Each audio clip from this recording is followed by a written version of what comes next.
আসসালামু আলাইকুম প্রিয় দর্শক। স্বরাষ্ট্রমন্ত্রী তিনি বলেছেন সালাউদ্দিন আহমেদ যে আবেগ দিয়ে সংসদ চলে না, আবেগ দিয়ে রাষ্ট্র চলে না, আবেগ দিয়ে সংবিধান চলে না।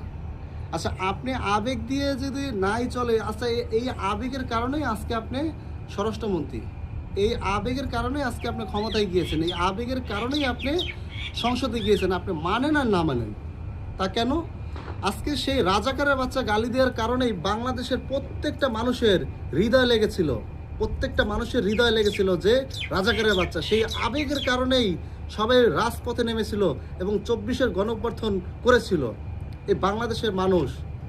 আর সেই আবেগ নিয়ে আপনি খেলা করছেন। আপনি বলছেন আবেগ দিয়ে সংবিধান চলে না।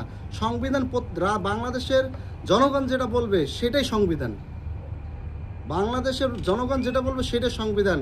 আপনি এখন নিজেদের কারণে এখন আপনি সংবিধান মেনে নিচ্ছেন না।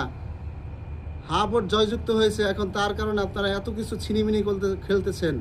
সত্যি বিচিত্রময়। আপনাদেরকে মানুষ, বাংলাদেশের মানুষ চিনে রেখেছে।